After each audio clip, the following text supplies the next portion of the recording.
And deep within this revolution, there lives a Harlem institution where many dreams were born and legends were made. So don't turn back now. We've come too far not to make it. Don't turn back now. Don't turn back now. It might be hard. You can take it. Don't turn back now. How many ways have we had to overcome?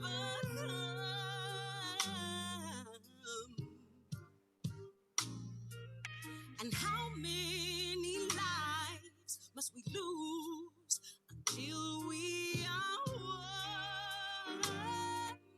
Until we have won. Music is a revelation, the sound of every generation, powerful enough to free us from chains. And after everything we've been through, there is nothing that we can't do. There is nothing that can stand in our way. So don't turn back now. We've come too far not to make it. Don't turn back now. Yeah, yeah. Don't turn back now. It might be hard. You can take it. Don't turn back now. We can never give up. We were born to win. We can make it when times get rough. Oh, yes, we can. We're the builders of a nation. We're the source of inspiration. We're not backing down. I know we know.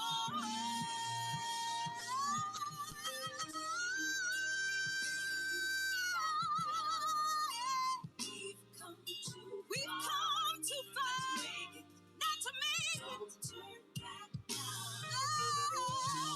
Don't turn back now. It might be hard, but we can never give up. For you will get through. Welcome. I am Shari Chester Anderson, Staff Liaison of the Black Giving Circle. Thank you for attending tonight's event, Repairing the Breach, Ensuring Black Resilience Against Systemic and Historical Racism. Throughout the event, feel free to post comments and questions in the chat. Later, we will have a question and answer period where you can ask questions or make comments live. You are in for a treat. We have a great discussion planned and a lot of great performances throughout the evening. I will now introduce you to President of the Hartford Foundation for Public Giving, Jay Williams. Jay will then turn it over to Chris Cloud, Chair of the Black Giving Circle. Jay? Good evening. Shari, thank you for the introduction. It is so good to see everyone, Chris, Steve, Veronica, my God, just so many of you who are both our panelists and our members of the Black Giving Circle. I'm excited for tonight's discussion. As the introductory music was playing, I was furiously trying to sort through my pictures on my phone to find the picture of that I got to take with Lettucey, who that music was by back when I was still in DC. She came to an event and spoke at the White House, and I had a chance to speak with her and take a picture. So couldn't find it, but it's always good to hear her music because it is so uplifting and so authentic, particularly around issues involving the communities of color and more specifically the Black community. Her lived experience is a lived experience that we all share. She has a story, as do we all, of resilience in the face of unfathomable opposition and tragedy. In fact, I was just on a Zoom session right before this one, and the discussion was similar to this. And it was talking about the resiliency of Black folks and communities of color. And I said that, you know, we wouldn't exist today on this planet if we weren't creative, if we weren't resilient, if we weren't determined. There's no way that a species of people could survive, a community or culture could survive in the face of everything that we've endured if we didn't have that resilience. But it's important that we don't take that for granted, that we have to be persistent and intentional and ensure the resilience not only for ourselves, but for those who are coming after us, those young people who we have so much pride in and so much invested in. And that's why we're excited to be hosting this discussion. This discussion is right in line with the strategic commitment that we've made in working with others to dismantle racism and increase social and economic mobility. That includes ensuring the resilience and repairing the breach.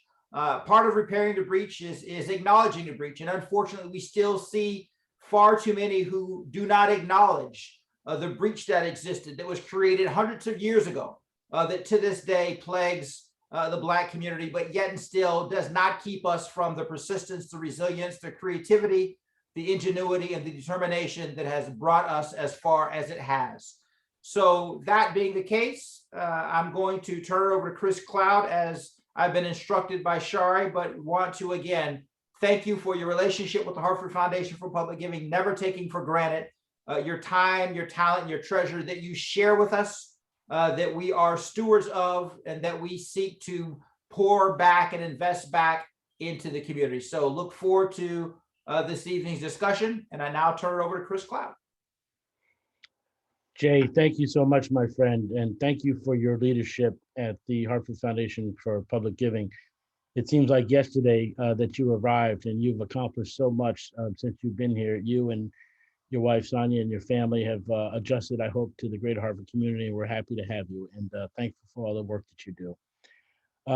I've been given the task tonight as the chair of the Black Giving Circle to kind of frame, you know, why we came up with this concept of having a chat like this evening, and then the dual role of introducing our moderator this evening, a dear friend, Veronica Delandro, and Michael Chief Peterson, who's going to have a performance for us following my comments. So this is a part of an ongoing series that we at the Black Giving Circle have come up with. And I first want to thank Shari Anderson and her leadership as staff for pushing us to consider, you know, how we could be, in addition to the resources that we try to give through our grant making, other ways to educate and enlighten the community that we serve about these many issues. As we all can attest, racism in this day and age has become a critical issue. It seems like every day we turn on the news and there's another terrible example of how systemic racism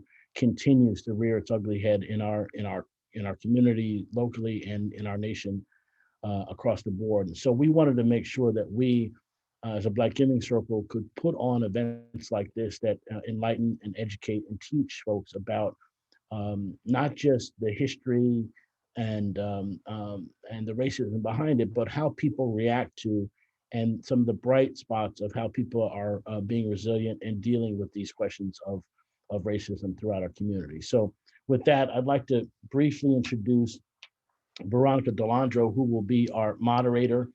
And you know, Veronica is from the Midwest, and I had to press her a little bit and ask her, that really means that she was born in Chicago, but we were happy to have her for the last 20 years here in the state of Connecticut. And while she's been here, she's been a busy lady. She came initially to work with ESPN for about 6 years, and then she was an executive director at the College Summit. She has worked, as many of you know, with Johanna Hayes when she first ran and was one of her initial staff members. She was the first African-American woman in Congress here in the state of Connecticut, and something that we are all very proud of and continue to support her efforts. She also has VTD Consulting Group, which is a consulting organization that provides leadership coaching and training to nonprofit organizations and boards throughout the state of Connecticut. Veronica is involved in a number of things, including the New Britain branch of the NAACP, Delta Sigma Theta Sorority Incorporated. Did I get that correct, Veronica? She's also a member of the Hartford chapter of the Lynx and the YMCA of New Britain, the Hartford Area Habitat for Humanity, and the John E. Rogers African American Cultural Center. I would be remiss if I didn't mention that Veronica is a proud graduate of the other HU, Hampton University. And I'm surprised you just, I thought you were gonna skip over it. no, dear, I'm gonna give you due credit. And she also has a master's in public administration from the University of Connecticut. She's a proud member of Faith Congregational Church, and she lives in New Britain with her family and her children. We're so happy to have her tonight here to lead us through this discussion. Veronica, thank you so much for being willing to participate in this evening's event. Secondly, I would like to introduce Michael Chief Peterson. Michael is going to give us a performance this evening called Village Call. Michael marries social consciousness with mellow, poetic verses. He was born and raised in New Britain. He's been a playwright and an actor in his one-man show, I Wish Life Had Training Wheels. I have to get a copy of that, Michael. That sounds very interesting. And he's also, very interesting, the poet laureate of his hometown, New Britain, Connecticut. He's been on a hit TV series, Lexus versus the Flow, and he's a three-time Connecticut spoken word Grand Slam champion. Michael has also performed in the 2012 London Olympics. He has performed with the likes of Brian McKnight, Genuine, Music Soul Child, during the Love, Heart, and Soul Tour. He is a graduate of the University of Rhode Island with a bachelor's degree in elementary education and a bachelor's degree in child psychology, as well as a master's degree in educational leadership from Central Connecticut State University. Michael contributes extracurricular activity by coaching football and basketball teams at his alma mater, New Britain High School. So, Chief, we're so happy that you're here. I'm going to turn the program over to you, and we're looking forward to hearing what you have to provide for us this evening. Thank you so much. Thank you very much. Thank you all for having me. It's a pleasure to be here. I'm actually excited. It's beautiful to see all the people. I appreciate it. I'm soaking it all in right now. So this is an awesome event. I'm very, very pleased to be here. The piece I have is titled hashtag. It's in regards to moments of police brutality that's been happening in the world that I've unfortunately been a part of, lost a brother to it. And, it's my experiences with it. Sergeant Austin, I'm sure you are among the good men, and, so there's no, I appreciate you. But, the hashtag says Black Lives Matter. The toe tag says they don't. We've been labeled and tagged.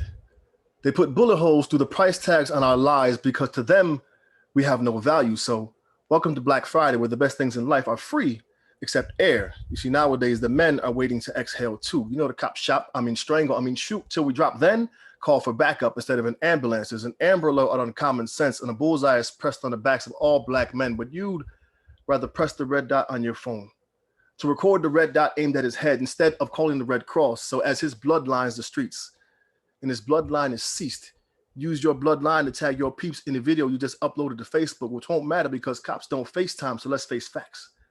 When it comes to Blacks, too many are being tagged by the trigger. Maybe more cops should be on Twitter since they love to follow and repeat the plight of the Black man, hashtag Brown Mike, and not the one from Ferguson, but Betty's son, my former student who was killed over drugs. Hashtag Corey Washington, my former student who was killed just because. And then there's Julian Cardi. Notice he didn't get a hashtag? He was a U.S. Army vet, but all he gets is an unsolved murder. In my memories of identifying my brother's body as they unzipped that black bag in a casket draped in an American flag that they handed my mother before they lowered my brother in the ground. Pound. Rest in peace, bro. Pound Trayvon Martin, pound Prince Jones. And I admit his name I had to Google on my phone because I never claimed to be an activist or a revolutionary. It's just scary how social media tends to dictate this world's trending topics, but we drop it a week later because some football player hit his wife in the elevator and now we got something new to post about. You see, foreign or domestic violence is nothing to joke about, but when the weight of the world is measured by the pound sign, we begin to wonder how many hashtags it takes to fill a coffin. Black lives only matter during Black History Month, but Blacks become history so often we should dedicate a season. Spring showers leads to summer's flowers for the fallen.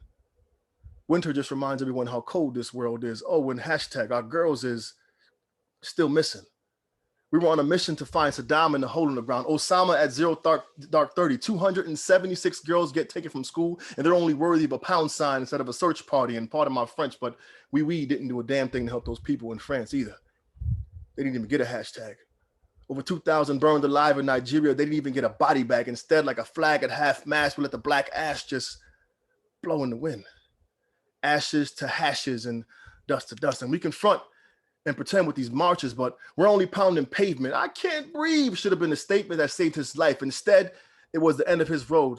Man down. It's funny how black lives only matter when they come after the pound. I feel like the only way you know we exist is because our lifelines get posted in your timelines. And because it gives you the option to share, you can act like you care. So tell me, do black lives really matter? Or we continue to be considered as this country's cancer? Take a minute, think about it, and you can hashtag your answer. Thank you.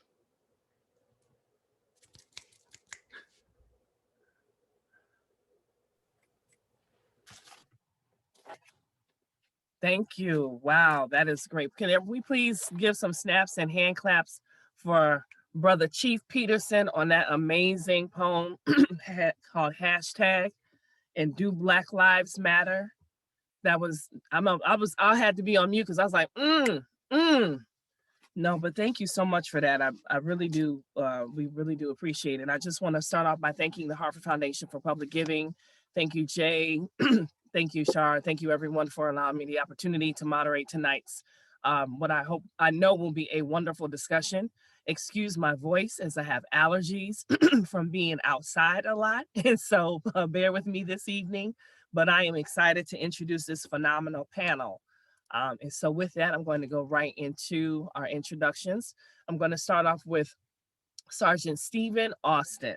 And so before, we always have the, when you do the mic check and you make sure you pronounce everyone's name and any questions on the bio, Sergeant Austin said, all you have to say is, I'm a lifelong Hartford resident and been on the force for 17 years, but this brother has done so much in this community that I will not dwindle his bio to just those two sentences. For those of you that do not know Sergeant Stephen Austin, he is a true native son of the city of Hartford, born and raised in Hartford, attended Hartford Public Schools, including Weaver High School, and then going on to the Greater Hartford Community College. He has served for 17 years on the force, and in 2013, he was assigned to the Hartford Shooting Task Force before being promoted to the rank of sergeant. And he was reassigned to the Special Operations Group by Chief James Ravella. So that in June of 2013, he was given the task of assisting in the implementation of Project Longevity in the city of Hartford. And Project Longevity is a national gun violence reduction initiative, and that has been implemented in every major city in the United States. I think that deserves some hand claps for the work that he's done around that. Sergeant Austin has done a number of other initiatives and programs and is very committed to the community. It was during the community aspect that he was able to work in partnership with a number of organizations, including the Hartford Foundation for Public Giving, Wilson Gray, YMCA, the Boys and Girls Clubs of Hartford, Compass, and other organizations to help plan and implement community events and dialogues and conversation that lead to a better relationship between the community and the Hartford Police Department. So we just want to, and I'll close by saying Sergeant Austin is a proud father of 3 children. He shared that one of his daughters just graduated from Howard, the other HU, but that is wonderful news. He enjoys basketball, football, and has a strong passion for big game sport fishing that he shared with his late brother, James. And he currently serves on the board of directors for the Open Hearth Men's Shelter, as well as the Greater Hartford Salvation Army. He's a social science buff and can often be found reading the latest articles on our changing society in his spare time. So ladies and gentlemen, please join me in welcoming Sergeant Stephen Austin. Our next panelist is Dr. Diane Claire Kearney. Dr. Kearney is the Director of Equity in Adult and Continuing Education and has been instrumental in developing programs for young adults to foster leadership and citizenship among youth. Over the last 15 years, Dr. Kearney has served as a vice principal and a principal at both elementary and secondary levels. She's also an HBCU alum, having attended Lincoln University in Pennsylvania, where she received her Bachelor of Arts degrees in French and English. She received her master's and six-year degree from Central Connecticut State University right here in New Britain in educational administration, and received her doctorate from Nova Southeastern University in 2012. She taught English for over 17 years and at the secondary level, and French for the first 5 of her teaching career at the high school. Dr. Kearney was, 2018, she was received the Honoring Friends Award, in 2019, the George A. Coleman Award for Excellence in Equity, and the 2021 CAACE Adult Education State Leader of the Year Award. She was chosen as a Manchester luminary for the work she has done over the last 30 years, standing up for the most marginalized. Proudly, she is one of the faces of a mural that displays civil rights leaders and activists, including Harriet Tubman, John Lewis, and Dr. Martin Luther King Jr. This mural will be unveiled on June 19th, 2021, during the Juneteenth celebration. So it must not be a surprise, but congratulations on that. She continues to be completely devoted to the children and families of her community. Please join me in welcoming Dr. Diane Claire Kearney to the panel. Our next panelist is Larnay Satchel, another HBCU alum. I see there's a theme here. Larnay Satchel is a senior political science major on the pre-law track at Spelman College. She has a passion for grassroots organizing and is dedicated to engaging and educating her community. An alum of the Hartford Public Schools, she is committed to giving back to the community that gave so much to her. She has done this within her former role as first vice president of the Connecticut NAACP State Conference Youth and College Division. As she steps into her new position as president of the Spelman College NAACP chapter, she works diligently to continue building power and create suitable change. Please join me in welcoming Larnay Satchel to the panel. And last, but definitely not least, Brother Bishop John L. Selders. The Right Reverend Dr. John L. Selders from St. Louis is an ordained minister serving in the United Church of Christ, the organizing pastor of Amistad United Church of Christ in Hartford. He's a former associate college chaplain and currently assistant dean of students at Trinity College. In Hartford, and one of the leaders of the Moral Monday, Connecticut. For 15 years, he served as executive director of Sezo House, an 18-unit housing project in Hartford, Connecticut. He is the loving spouse of Pamela and father of 2 and grandparent of 1. Bishop Selders has done his academic and theological reflection at several colleges and universities. And in addition to being a talented, award-winning songwriter, musician, and performer with local and national international credits, he is also the bishop presider of the Interdenominational Conference of Liberation Congregations and Ministries, also known as ICLCM. Bishop Selders has exhibited extraordinary commitment and dedication to a number of efforts that have afforded him the opportunity to travel across the country, speaking and lecturing and conducting workshops in the areas of race, oppression, and reproductive justice. He is a teacher, lecturer, workshop leader, an HIV/AIDS educator, adjunct professor, and activist. He serves on a number of boards, currently serving as member of the board and former national vice president of the Religious Coalition of Reproductive Choice, while working with several organizations, both locally and nationally, whose work is ultimately concerned with the healing of humanity. Ladies and gentlemen, please join me in welcoming Bishop Selders to our phenomenal panel. Thank you all for being here this evening. Your backgrounds are super impressive because I had to practice reading it over and over again because you all have done so much work in the community, and we thank you for that. And we thank you for being here today. So I'm going to start off with the first question for the panel. This is open to anyone to answer.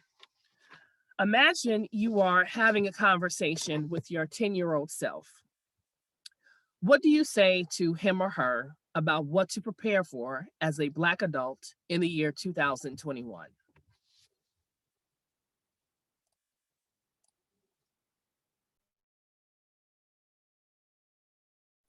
Okay, so now y'all gonna make me call you out. I'll start with the last person that I just named. I'll start with you, Bishop Selders. Well, thank you. And again, I thank Brother Jay and Brother Michael and all of you from the Hartford Foundation for Public Giving for this opportunity to share with such luminaries. My friends, Sergeant Stephen, Dr.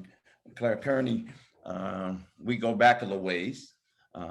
And so thank you for this opportunity. What would I tell my 10-year-old self? I would tell my 10-year-old self, this is not going to be the Jetsons. We're not going to be flying around in cars, right? I mean, I would tell them that technology, that technology will move in another kind of way. And so I would tell myself to relax a bit, not take everything so serious, and avoid some of the potholes that I wish I could have avoided, but I guess I didn't need to avoid them because it made me be who I am today. So just take them with stride. It's going to be okay. That's what I would probably tell my 10-year-old self. You're going to make it through your teenage years. Anyone else would like to answer that question? I will. And that's why I need Bishop Selders, because I don't know that that's probably what I should tell myself, but I just don't think that that's what I would really tell myself. I would probably say, you know what, Diane, the miseducation of who you are is going to define decisions that you make as an adult, and that can be deadly. And so it's important that you understand the truth about who you are, because it's going to provide insight. And so know yourself. And I would also say you are taught that you are less than, that the skin you're in is weaponized and it's feared. And you've learned, therefore, that your skin color is politically controlled. And I think what's also sad is that as much as Black people don't know about Black history, neither do white people. So having both groups not know the tremendous contribution of African Americans from chattel enslavement, Reconstruction, and Jim Crow, to me, constantly robs the both of the actual, both of them of that, of self-esteem and actual identity that, in my mind, you both should have to contribute, that contributes to who you are. So finally, and I'll be done, I think it's also important for you to embrace the reality that you are a queen, that you are descendants of kings and queens, and we cannot wait until the white educational institution is comfortable enough or ready enough to share those truths. So you have an obligation to dare to be brave, honor your ancestors by educating yourself, because they didn't do all of this in vain. So, share and honor your perspective, your story, your voice, to unmute your song, in my mind, to ensure that you embrace that the beauty that you are. I know that was long-winded, but I needed a long conversation. No, that was good. Thank you. Thank you. You will tell your 10-year-old self you are a queen and you are descendants of queen. I know that's right. Well, if you don't mind if I jump in here. No, go ahead. Yeah. Well, I was just listening to everyone's comment, and I just think that if I could talk to my 10-year-old self, which would have been in 1972, I would just think that it's a Rip Van Winkle moment. When I was 10, I saw persecution of Black men, and I'm a certain age now, and I'm waking up, and I'm still seeing that persecution of Black men. So I think not much has changed. I watch the narrative on the news and the media cycle and social media that, oh, we've come so far and we have done this. And I think that's just the bamboozling of our culture and of our communities. And we really haven't come that far. As a matter of fact, I think we've gone backwards in so many different directions. We've gotten away from our churches. We've gotten away from respect for our elders. We've gotten away from when we find education was very crucial.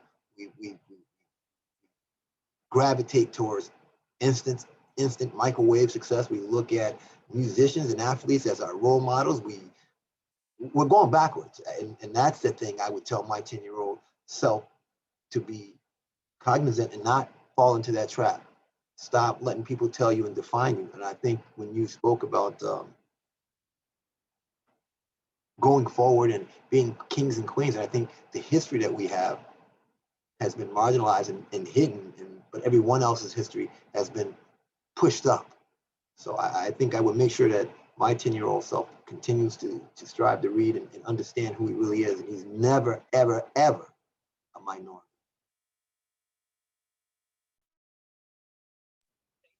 And I wanted to make sure I heard the last part. You said you're never a minority.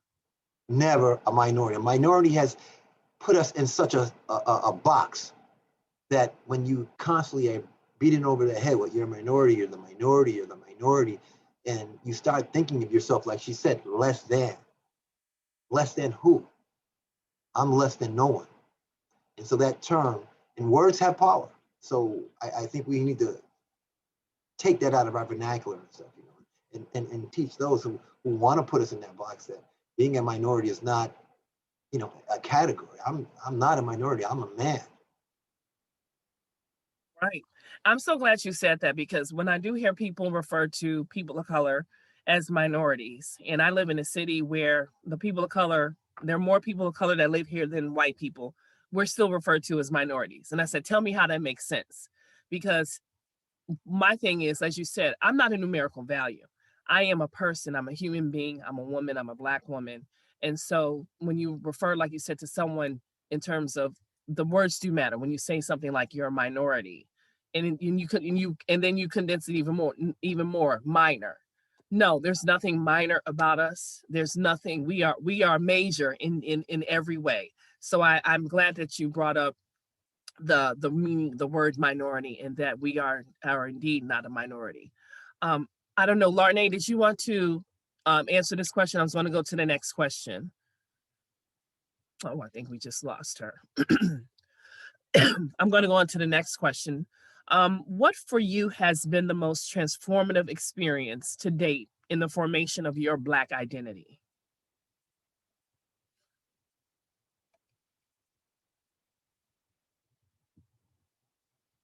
That's where I need the Jeopardy music. Well, I'm gonna say very quick. Growing up in a all Black town probably was the defining moment for me, transformative, defining experience for me.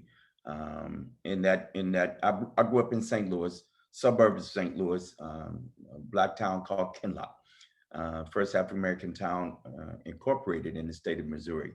And so that for me was foundational. I knew everybody in town. My grandparents were leaders, and you know, we were all over the economic spectrum with all the businesses and all the social classes, and we were right there together. Methodists, Baptists, Pentecostals, Catholics, and all scooped the nuts. We were all there in a self-contained community. I learned how to can do because of the folk I grew up around. Thank you. I want to have Larnay jump in on the conversation. I know you had some technical difficulties, so I'm going to ask if you can answer this question for us. What for you has been the most transformative experience to date in the formation of your Black identity? Thank you for including me. And yes, I do apologize for my connection issues. To date, the most transformative experience that I have had for my Black identity was watching the death of Philando Castile and Alton Sterling back in 2016. For me, this was the awakening, me discovering the duality experiences and the American experience and the divisiveness that we have in the country. Philando Castile died, I believe the date is July 7th, and for me, I just celebrated Independence Day, July 4th. Larnay, do you want, I'm sorry. Larnay, do you want to turn your video off to see if your connection will be better? Is it better? Is your video off? It's off. Is it better? Okay, yes, sorry, please go ahead. Okay. So I was just saying that the death of Philando Castile and Alton Sterling really transformed who I am today and my Black experience. Watching them die on Instagram so close to Independence Day, so close to July 4th was really an awakening into what America truly is and the duality of the American experience, and how we can go from celebrating our ideals to the reality of the tragedies we face as Black Americans. And so watching that kind of created a domino effect of me wanting to learn more about why this is happening, why this is the America that I live in, how can I be better? And going from that, going into my junior year of high school is when I started the BSU at my old high school. And so it created a domino effect of how I got here today. Thank you. Would anyone else like to comment on that question? For me, just to, again, give context as to why my answer will be my answer, is that my first experience of being reminded of my race was when I was 5. I was called Chocolate Eclair. You know, my last name is Claire. And I was born in England. So that was, you know, when I was 5 in a predominantly school, all excited about school. And they just, you know, sort of sank me emotionally. And then moving to this country and experiencing the same thing really set me back, because I did everything I could to sort of fit in, and that wasn't even enough. You know, when you're always constantly reminded to go back to Africa, or how come you people don't wash your hair every day? That's gross. Or being called nigger, or, you know, get out of here. So make a long story shorter, transformation came to me when I went to an HBCU, Lincoln University. I never even heard of an HBCU at that time. And mind you, they've been a part of our survival since, you know, well, 1854, when Lincoln University, first Black HBCU. But being immersed into the college experience, surrounded by people who look, feel, think like me, changed my life. It was therapy, it was rejuvenated. And those years were the best years of my life. I had Black professors, and I experienced an epiphany. I began to love myself again. I joined a sorority, you know, Alpha Kappa Alpha, searched for my ancestry, found pride in my race. My teachers validated me, my friends validated me. So I reclaimed my inner soul, my inner spirit. And I actually finally realized that my family was right after all, when they told me that I was okay and that I should be proud of who I was and who I am. Absolutely. Be proud of the skin that you are in. And there's nothing, as a proud alum of an HBCU, there is nothing like it. I'm now going to go into some questions where I want to specifically hear from panelists based on your experience. Sergeant Austin, this question is for you. As a Black man, a father, a law enforcement professional, what do you think about when you see the repeated news of Black men being killed by the police? And then the second part is, what should we as people understand and do? Thank you. I must just say thank you for that question. Yeah, the loaded one, of course. Well, no, it's fine, because I, as a Black man, obviously, I mean, the most important thing that I think that I see is that things haven't changed. I mean, we can look at law enforcement, which we've all known. It always ceases to amaze me. It never ceases to amaze me when I hear from my white peers that they weren't aware that this was happening. And I said, how could that be? And then I realized, just like we watch the news, I remember being a child watching Walter Cronkite and speaking about the Vietnam War and showing the highlights. Well, I was comfortable in my living room and it just didn't impact me. So I could turn the channel or just go back to doing what I was doing. And then I realized that my white counterparts, they didn't have to live my experience. So to know that Black men were dying at the hands of police, being undereducated in an education system, redlined in our housing, not being offered opportunities in employment, these things didn't concern them. They're not taught to be concerned. They have no reason to be concerned. So the killing of Black men will continue until we, people on this panel, decide it should stop. It won't stop because we always are looking for someone from their community to recognize, hey, that's a problem. But their community is not going to recognize our problem because they don't see us on the same value as their lives. We often ask me, I'm one man. We have to take back ownership of our communities. Employ our own law enforcement who looks like our community. Elect our own officials who create laws for our community.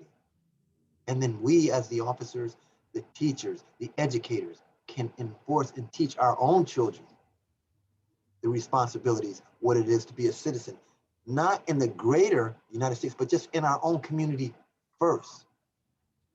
I understand that we're always going to be marching, and I'm just over that.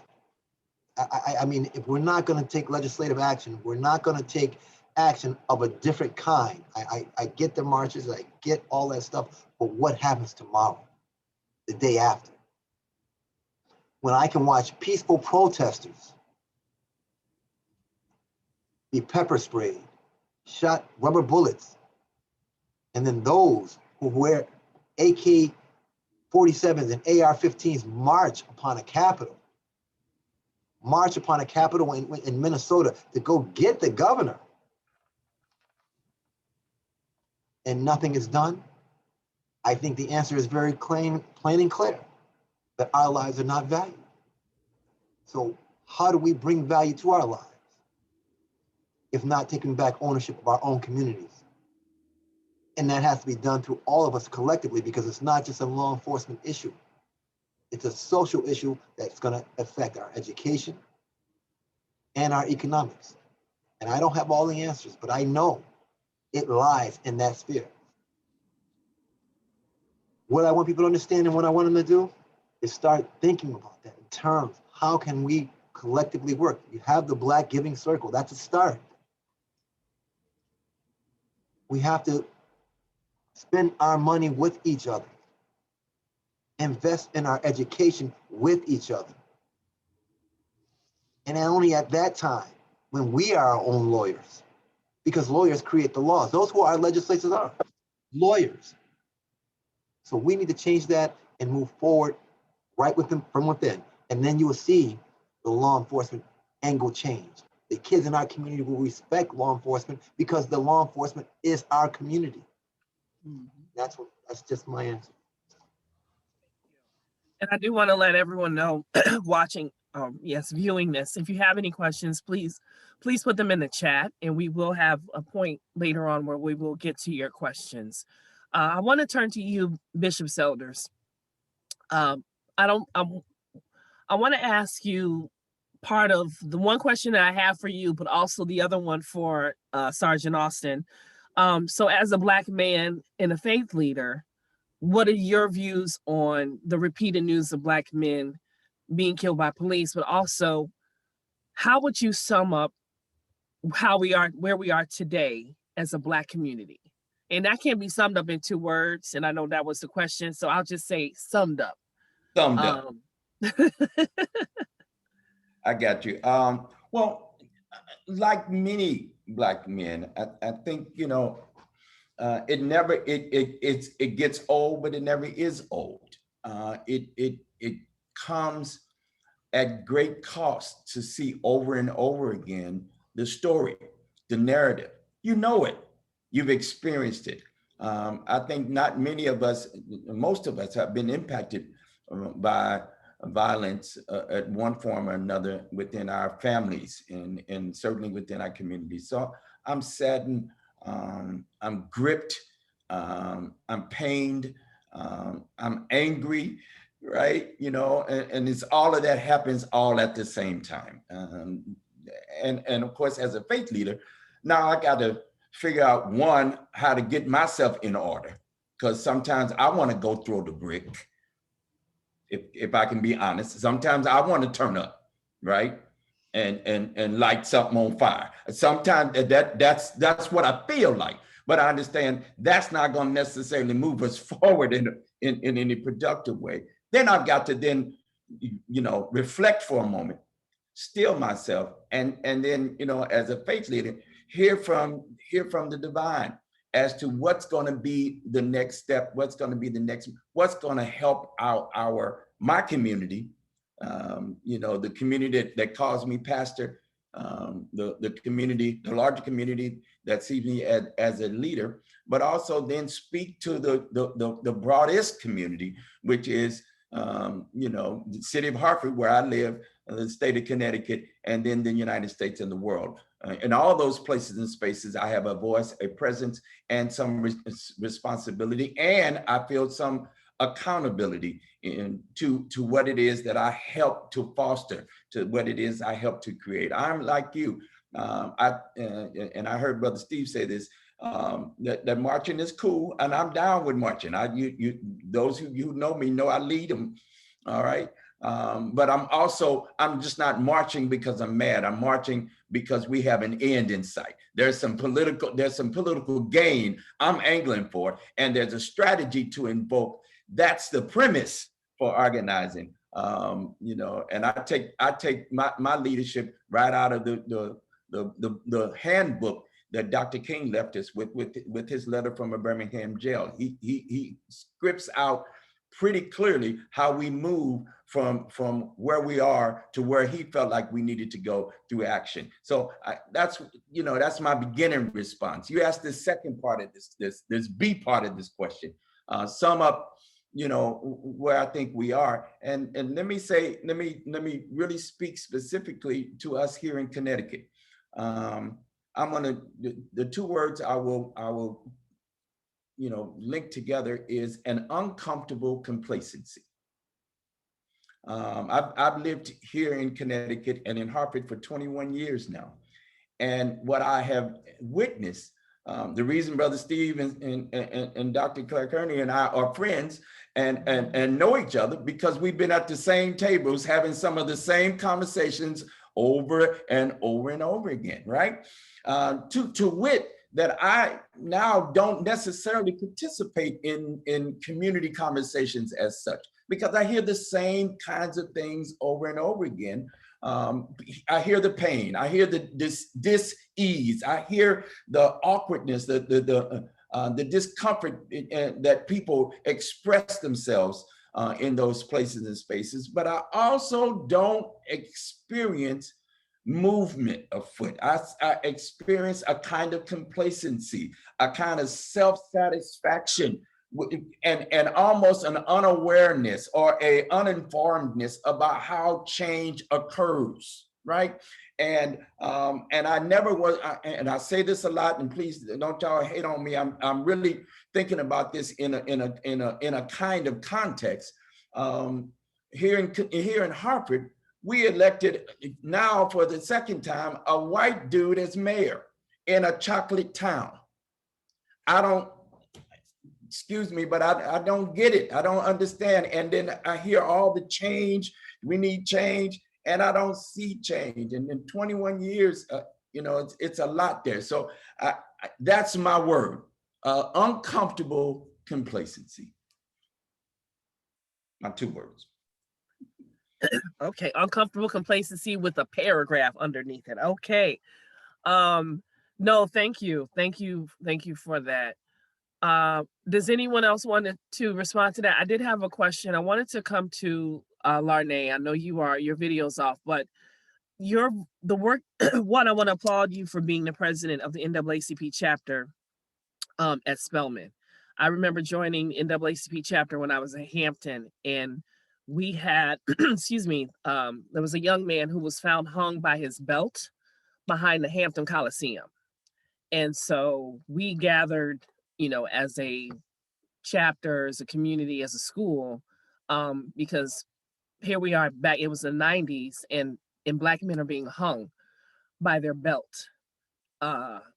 And so here, but then fast forward to where we are in 2021. So as the president of the NAACP branch, excuse me, and as the youngest person on the panel, can you share with us sort of what the feelings are of your generation around what you've been seeing, what you've been growing up with, you know, during this the era of Black Lives Matter, when, you know, and I want to shout out again, Chief Peterson for his poem, because the question really is, do Black lives matter? So my question to you is, take us through your eyes as a young person, a young adult growing up in this world, with all that's been going on around the killings of Black people, Black and brown people.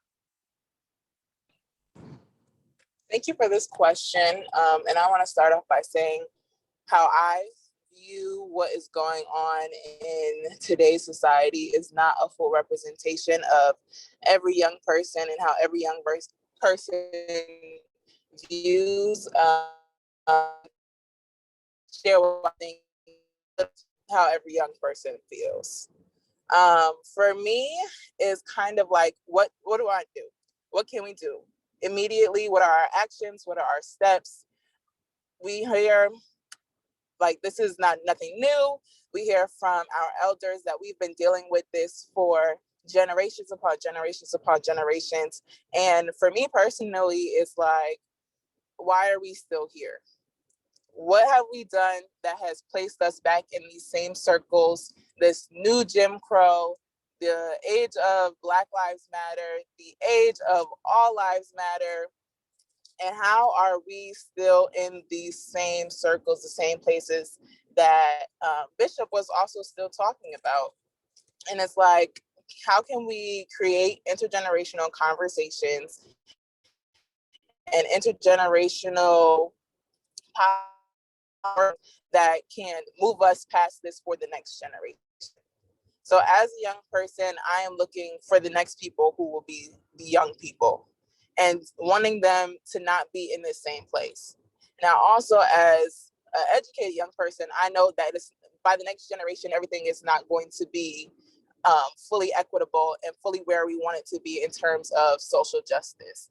But at least we want it to be better, and we want it to be in a different place. And also, a lot of young people are angry. We're in a place of confusion.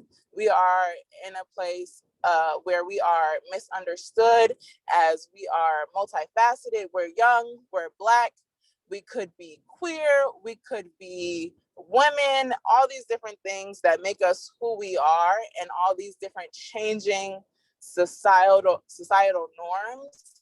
It's different, it's confusing. There has been no generation like our generation, and I think every generation would say that, but there truly has been no generation as innovative or as having to pivot. Maybe that's a better way to phrase it, of having to pivot in terms of COVID and all these other things that make us who we are. And so we are kind of in a pivoting space, I guess, to sum it up. Thank you so much. That your generation is indeed unique. I can only imagine how you all get through, what is it? I think I read somewhere where this generation, you all survived one or two wars, pandemic, a number of pandemics, not just the COVID pandemic, but a pandemic of the killing of Black and brown people, the economic pandemic, the pandemic of now 600,000 people who've died from COVID-19. So this is a lot has happened in a short amount of time. And you all are growing up with that and are looking to be the future to help shift and change and pivot so we do not repeat history.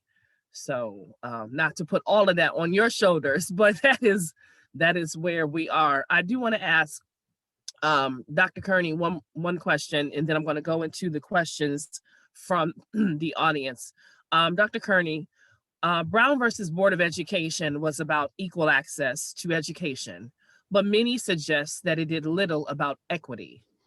Do you, in your opinion, do we need another reconstruction in public education? In public education? It's a really good question, and it's important. It's an important question because I think this is a deal breaker. But I want to say, about 5 years ago, 91% of Connecticut teachers were white. Now remember, 5 years ago, in fact, it was 91.4. Over the past 5 years, Connecticut made hiring educators of color a priority. So that meant they hired 1,900 educators of color. But you know what that did? Not much, because the state's teachers' workforce is still now at 89.9%. So 90%. We made a 1% gain. And to add to this reality is the fact that 45% of students in Connecticut are students of color. So yes, we have to reconstruct, because what that means is it's really ultimately an increase of numbers by 1,000 more educators, or for Hispanic educators, 4.3%, for Black, 4.1%, for Asian, 1.3%, and for Indigenous or Alaska Native, it's 0.1%. So reconstruction is critical, but it involves doing one thing, which does not require a lot of work on my part as a Black educator, because we are able to and have been expected to navigate two worlds, our own and whiteness.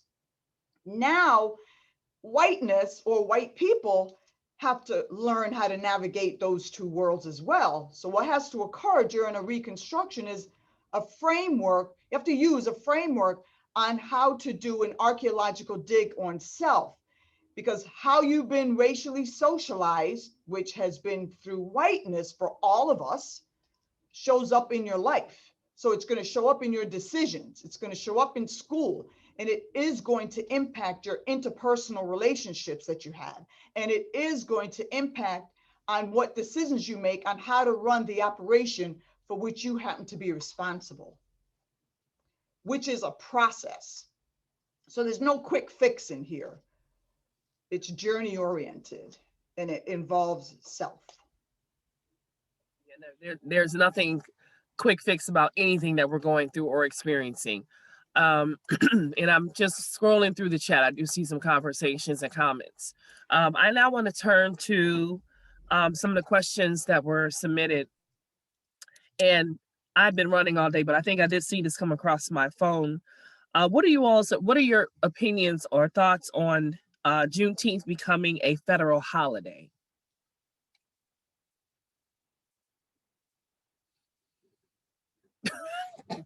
Okay. That was the answer. Thank you very much. Okay, next question.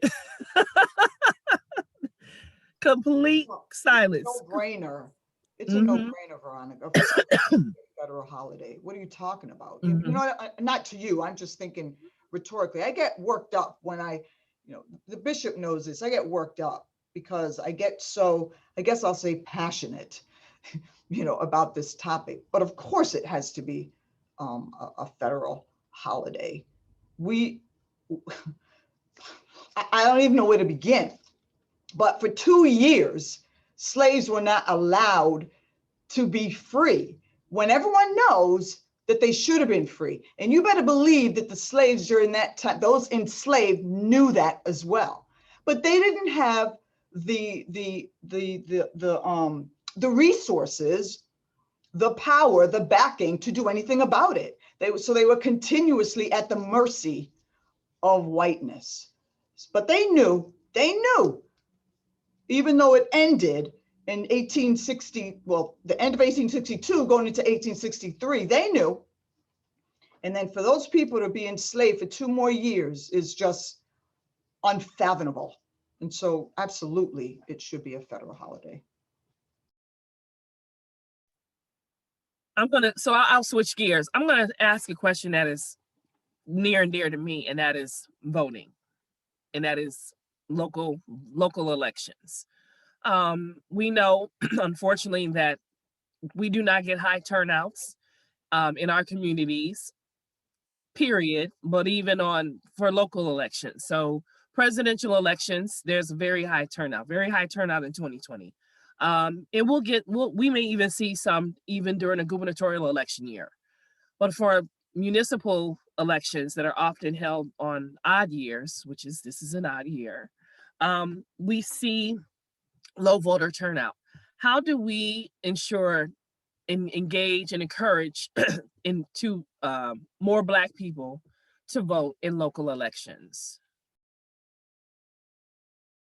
Well, I'll jump in to say it's a difficult proposition to ask people, and I get this. It's a difficult proposition to ask people to believe in a process that hasn't been believable, right? That has undermined and sabotaged one's community, and so I get it. I'm always frustrated and always disappointed. For example, during the presidential elections of President Obama here in the city of Hartford, we had record turnout. Record turnout means about 1/3 of those who were eligible to vote actually showed up at the polls, that means 2/3 of those eligible to vote didn't even participate. 1/3 of those folk aren't even registered to vote. Now, I get that there's all kinds of, barriers around voting. But for me, the blood that has been shed of our ancestors, just so that we could have the right to vote, is almost unconscionable that we don't participate in elections, in local elections. Right now, if I were to choose to run for city council in the city of Hartford, if I got 1,500 votes, in a city of 25,000 people, if I got 1,500 votes, I could be a member of city council right today. So there's something really, really strange about how we come together. And I know Hartford is not by itself. That's the same in Manchester. That's the same in New Britain, where there's just so little. I mean, there's a significant number of persons of color. In fact, in Hartford, this is the chocolate town. Black and brown people, population-wise, run it all. We could run everything. We can have every seat, and yet we don't. We wait for white folk to come. We wait for others to be in the seat, and then we want them to save us, and they won't ever. And so they never have. So it is. I'm perplexed by it, and I've never, in my nearly 60 years of living, I've lived in a number of places. It's been a difficult task to try to work with each other. Part of what white supremacy racism did, it disconnected us in a way that we don't even have a trust of each other, let alone to try to get something done. And so we blame each other, we point fingers at each other, and then we pull each other down, crabs in the barrel kind of behavior and reaction. So that's my beginning. This voting thing is huge, and it's huge. And I wish we understood the power of the vote in this context. I just want to clap to Bishop Seldes right there, because like I said, born and raised in Hartford, and we follow. Hartford's a Democratic town. We follow one party. And I turned 18 in 1980. And in those it's almost like 41 years since then, it appears to me, with this one party in charge, with 4 or 5 political families who've influenced everything in this city, promised us the world, and I've seen my community go backwards. The schools are terrible. The housing is terrible. The crime is rampant. The drugs, all these things which have been promised to us through these politicians, I don't want to call out names because it doesn't really matter because we all know who they are. So we can do better. We should be able to do better. The crabs in the barrel mentality, we have to stop. And if we can take and control our own community, we can change this whole narrative. But as long as we are waiting for that man in the white hat or the man in the white horse to come and rescue us, the Long Ranger ain't coming. We have to take responsibility for our own actions in our own communities, economically, educationally, housing, law, everything. And then, and only then, will we start to see that change that we all talk about. Thank you. I do want to ask people, if you have a question, please put it in the chat. Do not send me a direct message because I'm there's the staff at the Hartford Foundation for Public Giving is checking the chat for questions. So please send them to all so that we can collect them. I want to, Sergeant Austin, go back to what you had said earlier. There was a question that came up in terms of, you know, is the idea that we've accomplished nothing as a people, is that viewed as what some may say that may be an insult to our ancestors, into the notion of we're either going backwards, you know, all of that has been done for nothing. What are your thoughts on that? Well, I no, of course not. Listen, like Bishop said, and I just have to talk about this because people have shed blood. You got to understand when we talk about, you see, we often talk about revolution. We often talk about change. And you have to understand how this country was formed. When you understand what real revolution is, it's not going to be because you asking. No one's going to give us anything. The people, I couldn't be in this position if it wasn't for the people who went before me. I don't think any of us could. I think but the point what I'm making is that we always pay the biggest price, but everyone else gets what we're supposed to get. Civil rights, if you really look at it, civil rights was a concession so they didn't have to deal with the real issue, which was human rights. You understand? And when you look at it in that context, everybody else benefited, but Black folks are still at the back of the bus. Everyone rose up. I don't want to, we still didn't get our piece of the pie. Yes, we were the ones getting beaten in the head as we crossed that Edmund Pettus Bridge. Yes, we're the ones that still getting lynched today. Everyone wants to march with Black Lives Matter, but they don't really want to pay that price, do they? Because we are paying the ultimate price because we are dying. But everyone wants to protest and march and say, I was there. So our ancestors, I think they gave the ultimate sacrifice and we can do better to honor them. That's the direction we have to start looking. And that's what we have to look internally. And how can we build upon that so we're not getting our piece of the pie last? If we're out in front, then we should be first. And not someone else who glams on later and says, hey, you fought for my civil rights, thank you, but get out the way. It's pretty obvious. I grew up in the North End. When it rains, it smells. It smelled in 1980 and it smells in 2021. So I'm not putting our ancestors back. As a matter of fact, like my parents, listen, without my mother and father being there for me and my sisters and brothers, I don't know what I would be right now. I just don't know. And I know many great men and women who looked out for me. They're not famous. They don't have names that you're going to see in the Hartford Current or see on a statue. But these men and women cared enough about me to push me forward and say, hey, you could be something. You don't have to be less than. You see, they started instilling that they never believed in that minority thing. And when we look at these men, some of them may have been, because at that time, you can see the progression of the jobs and through education, how we elevated ourselves. That was due to the sacrifice that they put in.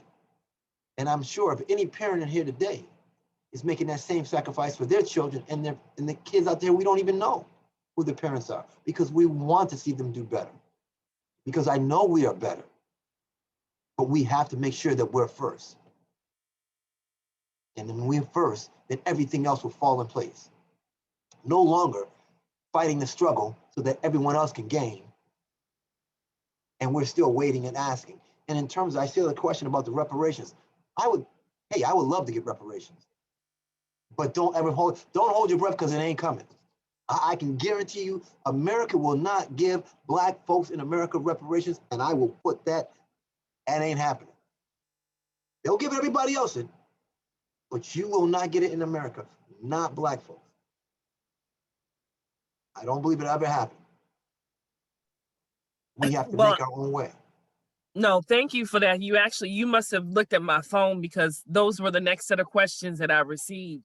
And I do, and this is to anyone, but I would like to get Larnay, your perspective on that, because that is a topic that has been a continued conversation. My family chat actually blew up today with 100 messages on Juneteenth and reparations. So I do want to ask the panel, what do you think of the pushing for reparations? Do you think we will see it in our time? Do you think we will receive it? Do you think we will, if we receive it, will it be in our lifetime? Or do you think it's not worth the fight?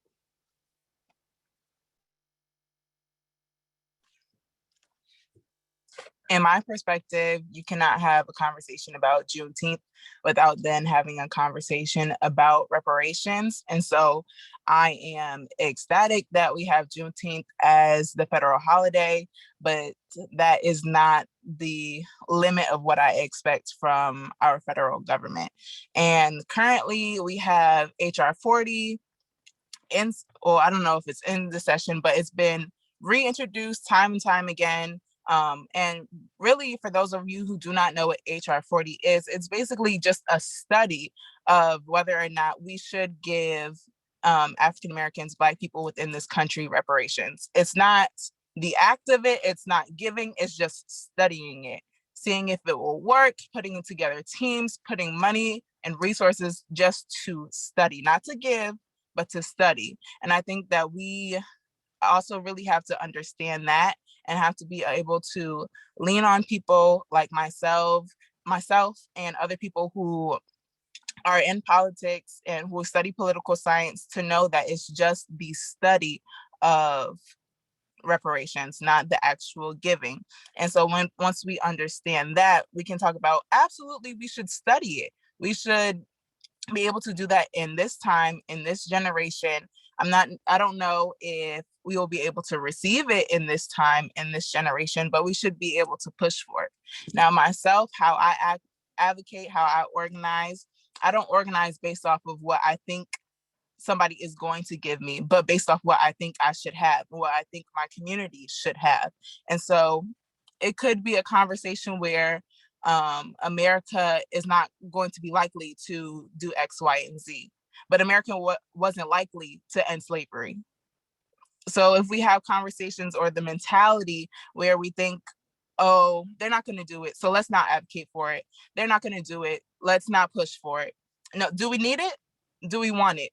Should be able to have it? Will it benefit our community? If the answer is yes, let's go for it. If the answer is yes, let's push for lobbying, let's push for advocacy, let's push for policy to get what our community needs and what it needs now. And amen. Come on now. Thank you. Anyone else would like to speak on reparations? Dr. Kearney, Bishop Selders. Sure. I agreed, sister. Agreed. A conversation about Juneteenth, and let me say, Juneteenth is not the be all and end all of our acknowledgement of liberation and our freedom. Juneteenth is a symbol, right? I grew up with the tradition of watch meeting services. All right. So we've had these traditions of understanding that freedom was here, freedom was ours, freedom was coming. And with that, there is a responsibility that the government, that our society here in the United States of America has. And I agree. You can't have a conversation about what liberation means, what freedom means, what also the price tag of that freedom in that conversation. And it's a conversation that America has never been really willing to have in its robust, fullest self. We got the 13th, 14th, and 15th Amendment, and immediately they started being, those amendments to the Constitution started being rolled back. In 1896, we get separate but equal. And how many of you can testify separate was never equal? So I mean, we do this, we go over and over again. We get a Voting Rights Act finally 100 years later, in 1965, right? We get that. And then within 50 years, that gets rolled back. The teeth of that gets rolled back in 2013 under the Black president. So, we got work to do, or can I say it in the vernacular? We got works to do. There's so much to get done. The vote is just one thing, because we can't put all of our eggs in the electoral basket, right? Because still folk act funky on the block. Right? They come into your block and act funky on your block. And so, it used to be a time you didn't step into some of our communities without you got to have the pass on it. Some of y'all know what I'm speaking of. You didn't come around. I mean, even the popo didn't come to some parts of some of our communities without asking for permission to come. What I am suggesting is that we have some responsibility to ourselves, for ourselves, by ourselves. And I ain't looking for, if we get the handout or no handout, if we get the reparations, I want it. But if we don't get the reparation, we got to learn how to work with each other and stop hitting ourselves in the head as well. We got to learn how to buy from each other. It used to be a time, we talking about now Black Wall Street. We talking about what happened in Tulsa 100 years ago, right? Well, 100 years ago, there were brothers and sisters doing their thing, and we were all self-contained. What happened? What happens that we can't take control of our own destiny, not just looking for somebody to give us some? Now, they owe us, so you got to try to collect on it. But what happens when you can't get blood out of a turnip, when they don't have it, or they're not going to get it? Does that mean then you just sit there and wait idly by and let it just hit you like a Mack truck? I think not. I think we have a responsibility to love ourselves. And this too is the blood of our ancestors on our hands, right? That we have to spend some time reflecting and then moving to action. We can't just sit around waiting for something to happen. We've got to do something for ourselves. One Black man's opinion. I just want to say, first of all, slave owners, they received reparations because it was going to be a big loss for them when slavery ended. They got reparations. Second of all, we are not liked. We are the most disliked human being on the face of the earth. And whiteness, as a result, creates blinders that say you are invisible, I don't see you, you are less than. And so until the narrative changes, until it all changes, which I don't know when that's going to be, because 70 million people voted for the 45th president for a second term. 70 million people. So it should happen. Will it happen in our lifetime? I'm not betting my last paycheck on that one, because we're not liked. People they don't like us. And so until we can have those conversations and build those relationships and really use communication as the tool in which to sort of navigate, the conflicts, I just can't. I hope it happens. Can't see it happening. Thank you. Well, it is. I'm mindful of the time, and I think that topic is a great way for us to kind of bring this to a close. Our conversation, we covered everything from slavery, reparations, Juneteenth, Black Lives Matter, We touched on education. I know there were some questions about education and the curricula. And so I think that actually should be another conversation. But you know, the subject of this conversation is repairing the breach. And to repair the breach caused by centuries of systemic oppression and injustice in our country, we must organize, train, and work together as a community and continue to push and move forward. So I just want to thank each of the panelists, and I want to just give you all maybe 30 seconds each with the closing thought before I hand it over to Chris Clout for wrap up. So I'll start with you, Sergeant Austin. Well, Veronica, once again, thank you. Mike, Jay, Hartford Foundation, thank you for having me. It's been a great conversation. I love it. We engaged. You know, I think we need to continue, but with some action plans. I look forward to engaging with each and every one of the panelists and each and every one here who was on the Zoom meeting tonight. It's just been great. Thank you very much for having me. Thank you, Sergeant Austin. Next, I'll go to you, Dr. Kearney. I guess I'll say that I just hope that we begin to use the greatest tool that we have to keep peace and to gain understanding, and it's communication.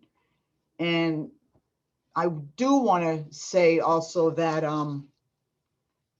we have more and more co-conspirators and allies, and I think, you know, that's growing at a faster rate than it did 10 years ago, because I just know that we can't do this work of trying to eradicate racism by ourselves.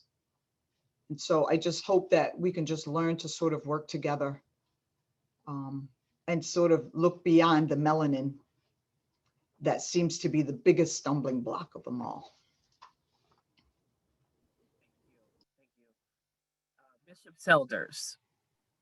Well, thank you again, Brother Mike, Jay, Sister Shari, and all of you from the Hartford Foundation for Public Giving for this opportunity to yet again to address community and to be with friends. And now, Sister Lonnie, a new friend, another fellow warrior on the battlefield. You know what I'm saying? White supremacy and racism is deeply embedded in the fabric of this country. That's been said over and over and over again. And so we've got to really, you know, be willing to engage in the real hard conversations about how we've been socialized, you know, to react and respond to it.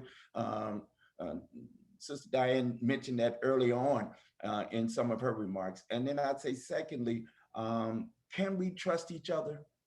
My plea is, can we turn to each other and say, I'm for you, you for me. I got your back. Will you get my back? And let's pull together. If we were to just pull together, if we would vote together, if we would pool some of our resources together, we have the 8th, 9th largest GMP in the world. That means money. You know, we buy $200, $300 sneakers at a drop of a hat. If we would just turn some of that into some real business, you know, buy our own shoes instead of the other people's shoes, you know, we might do something. I'm using that as an example. I have hope. I'm not going to lose hope. It's a part of what I believe from a faith traditions perspective. We've got to, faith is the substance of things hoped for, right? The evidence of things not quite seen yet. But I like Dr. King, you know, you see a little bit out there and you know we have the potential. Can we access that for ourselves so that we can in fact be better, smarter, greater, larger than we are today? Bishop. And last but not least, Ms. Larnay Satchel. I would first like to thank the Hartford Foundation for hosting this event. I truly enjoyed myself, and also thank you to Ms. Veronica for moderating. If we really want to close this breach, we really have to be intentional with our intergenerational conversations. And I always, every time I speak, end my speech or include in my speech, always making sure that we include Black youth voices in all of our conversations and all of our decision-making, policy-making, voting, etc. And so I charge all of you listening on this call to continue to include Black youth voices, such as myself and such as many others, especially in the state of Connecticut, dynamic young leaders who are on fire for this work and dedicated and committed to making a better community. Thank you again for including me, and please, please have a great night. Thank you. Thank you. Thank you to all of the panelists. You all were wonderful. And thank you again to the Hartford Foundation for Public Giving for hosting this. I will now hand this over to Chris Cloud to close us out. Well, Veronica, thank you so much. And thank you to the panel. What a wonderful conversation this evening. I love the diversity of the opinions and the perspectives that people brought. We had an educator, pastor, police officer, and a rising star from the NAACP. So thank you all for participating. And thank you who zoomed in to participate in this. This again is an ongoing series that we're trying to promote here at the Black Giving Circle in partnership with the Hartford Foundation for Public Giving. And you can expect more of these. So watch out on the social media and from our Black Giving Circle account for our next upcoming event. I did want to suggest, Bishop Selders at one point mentioned, the economics and how we need to work together to raise ourselves in our race. And one of the small things we've tried to do at the Hartford Foundation for Public Giving through the Black Giving Circle as an affinity group of people who believe in some of these community organizations and efforts and how to move our community forward, we have all joined, become members, and pool that money to make donations to charities and nonprofits and issues of concern to our community. So if you believe in what we talked about today, if you think that the Hartford Foundation for Public Giving is a good steward, which they are, of funds, and the Black Giving Circle can be a vehicle to help move and make some of that change, please consider joining our Black Giving Circle. I believe that we've got a link embedded into the program, and you can go online always at the Black Giving Circle to find out how to become a member.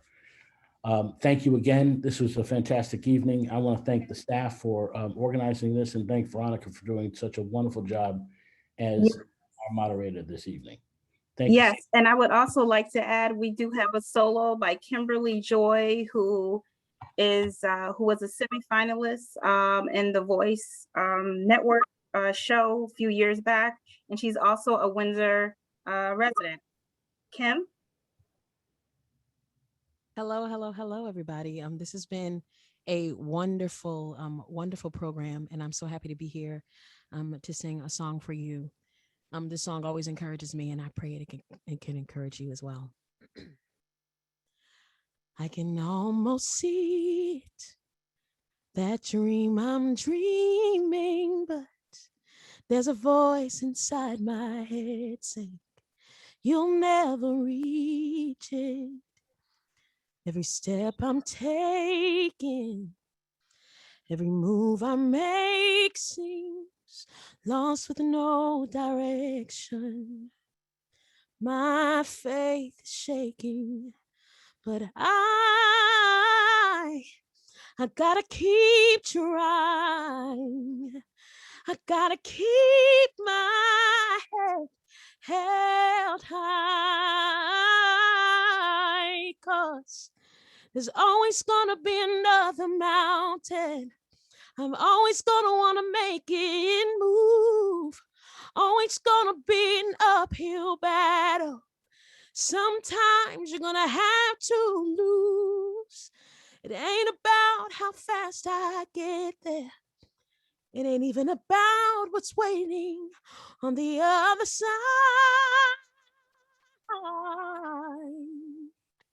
It's the climb and the struggles I'm facing, the chances I'm taking sometimes might knock me down, but no, I'm not breaking. I may not know it, But these are the moments that I'm gonna remember most. I just gotta keep going, and I gotta be strong. Just keep pushing on, 'cause I know that there's always gonna be another mountain. I'm always gonna wanna make it move. There's always gonna be an uphill battle. Sometimes we'll have to make it move. And it ain't about how fast I get there. And it ain't about what's waiting on the other side.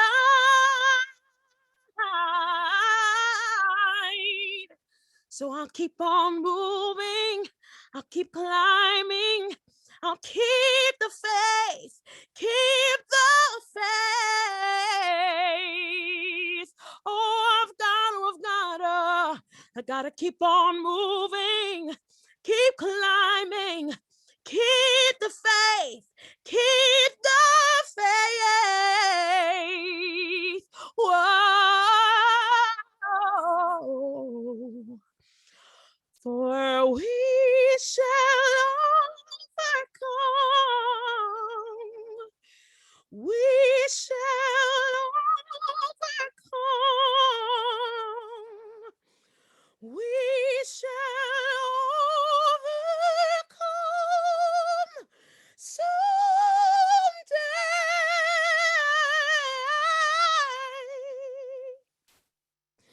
Deep in my heart, I believe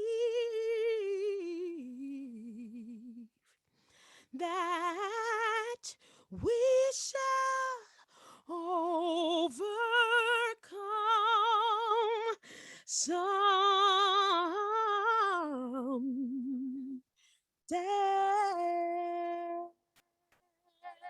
Thank you.